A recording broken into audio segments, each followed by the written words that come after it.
Hello दोस्तों, welcome to easy investing. तो आज थर्सडे के दिन इंडियन स्टॉक मार्केट में काफ़ी बड़ी गिरावट हमें देखने को मिली है। तो ऐसे में आज की वीडियो में हम जानेंगे कि देखिए ऐसे कौन से ईटीएफ्स हैं जो कि कहीं ना कहीं मार्केट में इस समय हमें इस गिरावट में अपॉर्चुनिटी दे रहे हैं। और कहीं ना कहीं अगर आप ईटीएफ में काम करते हैं, स्विंग ट्रेडिंग करते हैं, तो ऐसे कौन से ईटीएफ है जिनमें आपको अभी के टाइम पे फोकस करना चाहिए। तो इस वीडियो में ये सारा कुछ हम समझेंगे। तो चलिए वीडियो को शुरू करते हैं।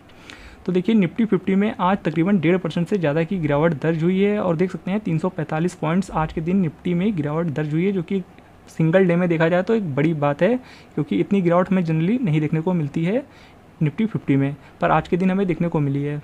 और तकरीबन आज के दिन सभी सेक्टर और इंडेक्स लाल निशान में बंद होते हुए देखने को मिले हैं। और ईटीएफ्स की बात की जाए तो जितने भी मार्केट में ईटीएफ्स हैं तकरीबन आज सभी ईटीएफ में गिरावट दर्ज हुई है। और सब गिरावट को जो लीड किया है आप यहाँ देख सकते हैं, कहीं ना कहीं एफएमसीजी और फार्मा आज गिरावट को लीड किया है। और चलिए बात कर लेते हैं कि इकलौता ईटीएफ जो कि आज हरा निशान में बंद होता हुआ देखने को मिला है, तो इंडिया का जो इकलौता सेक्टर है वो है ऑटो सेक्टर, जो कि आज तकरीबन आधे % की तेज़ी के साथ बंद हुआ है। बाकी कुछ ग्लोबल ईटीएफ्स थे जिनमें तेज़ी देखने को मिली है और सिल्वर में थोड़ी तेज़ी देखने को मिली है। बाकी अब चलिए बात कर लेते हैं वो कौन से ईटीएफ्स हैं जिनमें अभी के टाइम में आपको फोकस करना चाहिए, या फिर जो लोग भी फ्रेश एंट्री लेने के बारे में सोच रहे हैं और जिन्होंने कहीं ना कहीं प्रॉफिट बुक कर रखा था जब मार्केट अभी कुछ टाइम पहले लाइफ हाई लगाया था, और वो फ्री कैश को कहीं ना कहीं यूटिलाइज़ करना चाहते हैं और गिरावट में कहीं ना कहीं मौके को आप फ़ायदा उठाना चाहते हैं। तो ऐसे ईटीएफ्स के बारे में हम बात करने वाले हैं। तो कुछ ईटीएफ्स को हम आपके साथ डिस्कस करेंगे, जिसमें कि पहला ईटीएफ आप देख सकते हैं। देखिए पीएसयू बैंक 20 ईटीएफ एक ऐसा ईटीएफ है जो कि आपको एक अच्छी अपॉर्चुनिटी दे रहा है, और इनकेस कल के दिन इसमें और गिरावट देखने को मिलती है तो आप कहीं ना कहीं इसमें बाइंग की सोच सकते हैं। और ये ईटीएफ कुछ टाइम पहले अभी 85 रुपीज़ के हाई लगाया था, क्योंकि आप यहाँ देख सकते हैं 52 वीक हाई जो इसका है 85.3 का है। तो कुछ टाइम पहले इस ईटीएफ ने 85 का हाई लगाया था और नाउ ये 78 पे ट्रेड होता हुआ देखने को मिल रहा है।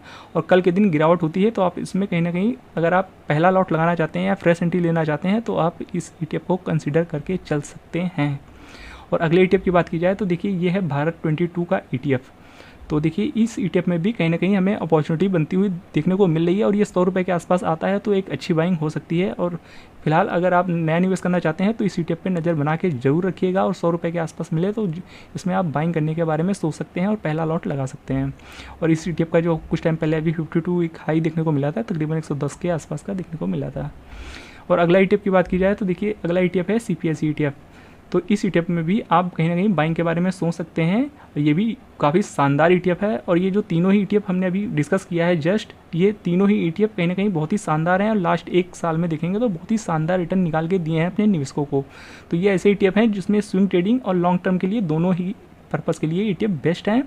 और इन तीनों ही ईटीएफ को हमने अभी कुछ टाइम पहले कहा था कि जब ये इन्होंने कहीं ना कहीं हाई मार्केट लगा रहा था, 52 वीक हाई के पास था निफ्टी 50, तो हमने कहा था कि इन ईटीएफ्स में आपको अभी के टाइम में प्रॉफिट बुक करना चाहिए।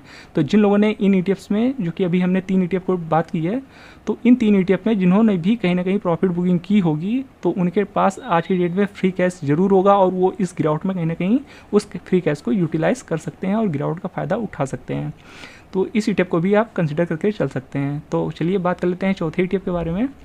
तो देखिए चौथा ईटीएफ निकल के आ रहा है फाइनेंशियल सर्विसेज की तरफ से, जो कि आईसीआईसीआई प्रूडेंशियल निफ्टी का ईटीएफ है। और देखिए इसमें बैंकिंग स्टॉक नहीं है, पहले हम आपको बता दें ये फाइनेंशियल सर्विसेज का ईटीएफ है। तो देखिए ये 22.70 रुपये पे ट्रेड हो रहा है, और ये ईटीएफ भी कहीं ना कहीं एक अपॉर्चुनिटी दे रहा है आज के टाइम पे, क्योंकि अभी के टाइम पे देखिए जैसा कि आपको पता ही होगा एनबीएफसी जो स्टॉक हैं, यानी नॉन बैंकिंग फाइनेंशियल सर्विसेज जो स्टॉक्स हैं, वो अभी के टाइम पे काफ़ी गिरावट दे रहे हैं, चाहे फिर वो बजाज फाइनेंस हो या फिर जियो फाइनेंशियल सर्विसेज या अदर एनबीएफसी कंपनीज, वो अभी गिरावट शो कर रहे हैं। तो देखिए इस वजह से कहीं ना कहीं इस ईटीएफ में भी गिरावट हुई है। तो अगर आप फाइनेंशियल सर्विसेज को कवर करना चाहते हैं तो इस ईटीएफ को बाय कर सकते हैं, और अभी के टाइम पे थोड़ी गिरावट शो कर रहा है ईटीएफ, तो इन ईटीएफ में भी नज़र बना के रख सकते हैं। और ये थोड़ा कल के दिन अगर और गिरावट दिखाता है तो आप इसमें फ्रेश एंट्री लेने का सोच सकते हैं।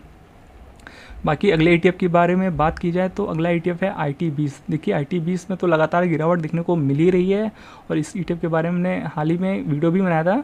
पर देखिए ये ईटीएफ कहीं ना कहीं ऐसा ईटीएफ है जो कि अगर आप लॉन्ग टर्म के लिए बैठेंगे तो ये किसी भी लिहाजे से ख़राब ईटीएफ नहीं है।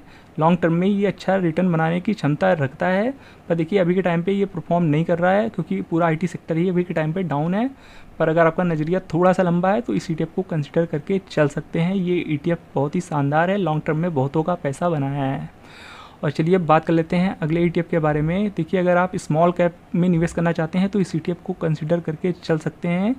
तो अगर आप देखिए सबके लिए स्मॉल कैप नहीं होता है, कुछ लोग होते हैं जो कि कहीं ना कहीं स्मॉल कैप को इतना इम्पोर्टेंस नहीं देते हैं, पर देखिए कुछ लोग होते हैं जो कि कहीं ना कहीं थोड़ा सा रिस्की इन्वेस्टर्स होते हैं। हालांकि ETF में कुछ भी रिस्की जैसा नहीं होता है, पर देखिए फिर भी अगर आप स्मॉल कैप को कवर करना चाहते हैं तो इस ETF को कंसीडर करके चल सकते हैं। ये भी ETF में ठीक ठाक गिरावट देखने को मिल रही है अभी के टाइम पे, और आप चाहें तो इस ETF में अपनी नज़र बना के रख सकते हैं। और ये ETF अगर 150 के नीचे आता है तो आप कहीं ना कहीं पहली लॉट लगाने का सोच सकते हैं।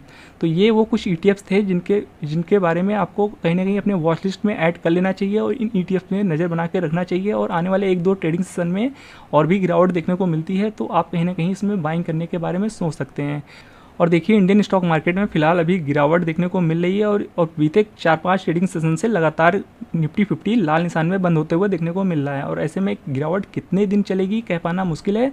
तो कहने का मतलब है आप मार्केट में थोड़ा थोड़ा करके ही पैसा लगाइएगा, हर एक गिरावट में प्रॉपर तरीके से पैसा लगाइएगा। आप ऐसा मत देखिएगा कि आज मार्केट में अच्छी खासी गिरावट हो गई है तो आप एक बार में ज़्यादा पैसे लगा दें। आपको हो सके तो हर ETF में एक दिन में एक ही ETF बाय करना है। आपको एक साथ ज़्यादा पैसा नहीं लगाना है, आपको हर गिरावट में थोड़ा थोड़ा करके पैसा लगाना है। ऐसे में आपका रिस्क कहीं ना कहीं कम हो जाएगा मार्केट में, फिर आपको ज़्यादा बड़ी टेंशन लेने की ज़रूरत नहीं है कि मार्केट कहाँ जाने वाला है। बाकी अपने पास कैश ज़रूर रखिएगा, इनकेस बड़ी गिरावट होती है तो आपको मार्केट अपॉर्चुनिटी ज़रूर देगा, क्योंकि ETF में गिरावट में पैसा लगाएंगे तो जाहिर सी बात है लॉन्ग टर्म में आपका पैसा बनेगा ही बनेगा। तो आई होप ये वीडियो आपको समझ में पसंद दोनों आया होगा। वीडियो अच्छा लगा हो तो वीडियो को लाइक और चैनल को सब्सक्राइब जरूर कर दीजिएगा। मिलते हैं नेक्स्ट वीडियो में, तब तक के लिए गुड बाय।